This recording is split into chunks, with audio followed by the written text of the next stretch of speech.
Tonight we'll see and hear firsthand this kind of sound. Let's hear the rest of it. Una pregunta que ronda mucho por la cabeza de los jugadores es cómo enfrentarse de modo eficiente a ciertos adversarios que tienen un estilo de juego que hace counter totalmente a nuestro mazo. También se preguntan cómo derrotar a ciertos arquetipos cuyo método de victoria, monstruos y efectos pueden resultar molestos y problemáticos para hacernos con la victoria. La solución efectiva para todo esto viene en el side deck, una cantidad de cartas externa al mazo principal y extra que consta de un máximo de 15 cartas para que cambiemos en los duelos 2 y 3 de un match. Hoy explicaremos y analizaremos a fondo el side deck, para qué sirve, cómo efectuarlo y la importancia en los match. Sin más que decir, iniciemos con el video. Para empezar de un modo correcto, explicaré bien qué es el side deck. Este, como ya lo mencioné anteriormente, es una cantidad de máximo 15 cartas que son externas al mazo principal y al extra deck. Estas 15 cartas podemos tenerlas guardadas en otro lugar o tenerlas listas a la mano para cuando termine el primer duelo del match, y con esto podremos hacer los cambios necesarios a nuestro mazo. Estas 15 cartas van ubicadas en la zona del side deck al momento de terminar la construcción del mazo. Este side deck solo se puede usar durante los match, y solo cuando el primer duelo de este finalice, por lo que solo en los duelos 2 y 3 podremos efectuar estos cambios. Recuerden que el duelo 3 se da en caso de que ambos jugadores ganen un duelo en el match. El side deck se hace para modificar el contenido de nuestro deck principal, y así mejorar nuestra estrategia y modo de juego frente al del adversario. Con esto dicho, pasemos a hablar de una regla importante que posee el side deck. Esta es que si tu mazo principal consta de 40 cartas y tienes 15 cartas en el side deck, al momento de efectuar los cambios en tu mazo, este debe quedar con la misma cantidad de cartas que tenía al inicio. Lo mismo pasa con el side deck, por lo que es importante saber qué añadir y qué sacar. En tu side deck puedes tener cualquier tipo de carta, ya sea monstruo, magia, trampa o monstruos del extra deck. Esto siempre y cuando no sobrepase la cantidad de 15 cartas. Ya sabiendo todo esto, hablemos de cómo hacer un buen side deck. Este tema puede ser bastante amplio, pero intentaré resumir lo mejor posible para ustedes. Para tener un buen conocimiento de cartas del side deck, tenemos que tener en cuenta varios factores. El primero y más importante es contra qué mazos te enfrentarás en el evento al que asistirás.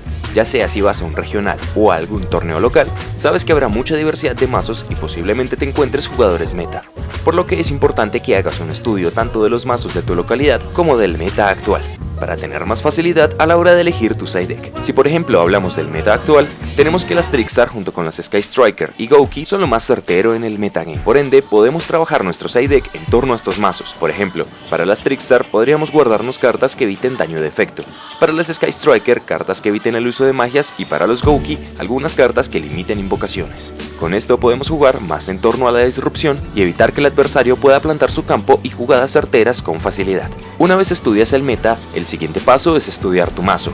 Con esto me refiero a ver el tipo de juego que emplea, las cartas que ayudan o sinergizan con este y lo que puede correr y no. Esto es porque en algunos casos, aun cuando tienes cartas buenas para tu side deck, tu mazo no puede correrlas de forma óptima, por lo que se puede quitar mucho juego a la hora de la verdad y terminaría afectándote de manera negativa en lugar de darte el beneficio que se supone te debe dar. Por ejemplo, si tu mazo también juega a hacer invocaciones especiales continuas y decides meter en tu side deck cartas como Summon Limit, podrías terminar limitando tu propio estilo de juego y con esto podrías perder la partida. Otro ejemplo es si juegas cartas como Fisura Dimensional, Macrocosmos, Skill Drain o Anti-Spell Fragrance.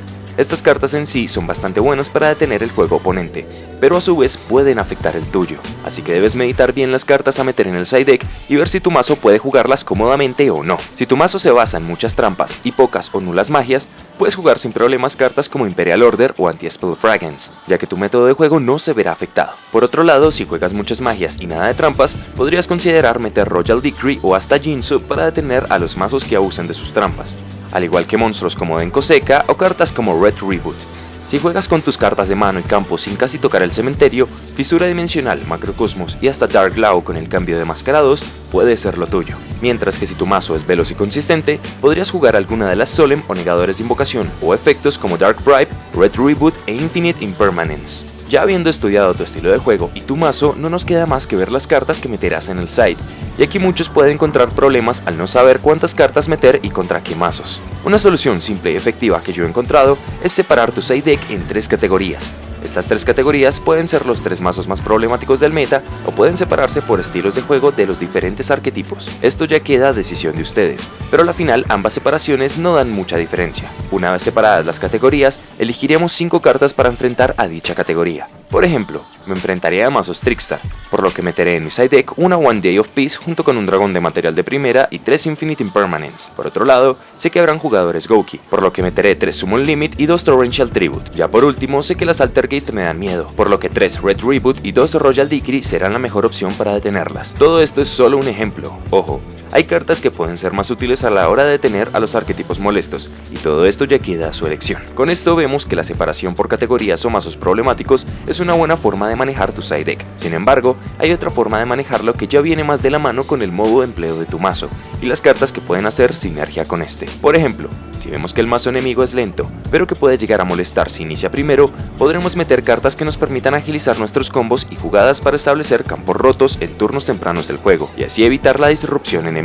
Esto puede emplearse dependiendo del mazo a jugar y su extra deck disponible, por lo que esto también debe verse en el estudio del meta y del mazo propio. Otro punto importante del que hablar es qué cartas valen la pena meter de side deck y cuáles no. Esto también queda un poco a criterio personal, pero para darles una ayuda les diré que aquello que metan a 3 copias en el mazo es aquello que más fácilmente les puede salir en primera mano. Esto porque las probabilidades de robo son mucho más altas, por ende, cartas que estén semilimitadas y limitadas pueden darles problemas si las meten de side deck, ya que la probabilidad de robarlas será muy baja. En este punto es importante tener en cuenta que aquellas cartas son mejor jugarlas de main deck, aún más si ayudan a nuestro estilo de juego del mazo. Las cartas de side hay que manejarlas de 2 a 3 copias por carta para mejorar las probabilidades de robo. Continuando, tenemos el saber iniciar. Con esto me refiero a que una vez ganado o perdido el primer duelo, debemos pensar en si saldremos primero o segundo en el duelo siguiente. Esto es importante para optimizar nuestro side deckeo en ese momento, ya que si por ejemplo decidimos salir primero, lo más óptimo sería meter trampas que puedan ayudarnos con la victoria, ya que podremos colocarlas en el primer turno y aprovechar sus efectos. Si vamos segundo, y si vemos que el mazo enemigo juega mucho back row, podríamos meter magias de removal como Twin Twister o Hello Trunade para deshacernos de estas, y poder jugar con comodidad. Este punto también se expande si tenemos en cuenta el estilo de juego del oponente, y tenemos conocimiento de sus monstruos, ya que si por ejemplo él nos invoca un Borreload Dragon en turno 1 y nosotros sidequeamos cartas como Mind Control o Enemy Controller, podremos robarnos su monstruo y usarlo para nuestro beneficio. Les recuerdo que si deciden ir de primero, lo óptimo es sidequear trampas o cartas de protección. Si decidimos ir segundos, limpieza de monstruos, back row y negadores de efectos son de lo mejor. Lo último de lo que les quiero hablar hoy es sobre el sidequeo contra el sidequeo. Esto va tomado de la mano con el pensamiento de si salimos primero o segundo. Imaginemos que perdemos el primer duelo, por ende decidimos salir primero en el segundo. En este punto preparamos nuestro side deck, pero también es recomendable tener en cuenta el side deck que el oponente meterá contra nosotros. Así que siempre es óptimo pensar en estas cosas para así evitar cartas molestas y tener el control del duelo en la mayoría de situaciones. Este pensamiento de contra sidequeo es fácil de obtener con la experiencia y se puede dar mucho más fácil si en el match tenemos que recurrir al tercer duelo. Así que si por ejemplo saben que el oponente saldrá de primero y meterá muchas trampas, podríamos sidequear cartas de removal para deshacernos de esas trampas y poder jugar cómodamente. Un punto que ya les había dicho anteriormente, pero que vale la pena recalcar. Y bueno, esto va siendo todo por la guía de hoy. Espero les sea de utilidad para sus duelos y que mejoren como jugadores con estos conocimientos. Les recuerdo que en este canal quiero hacer de todos ustedes unos campeones, así que esforcémonos para conseguirlo. Pueden dejar sus dudas, sugerencias y comentarios abajo.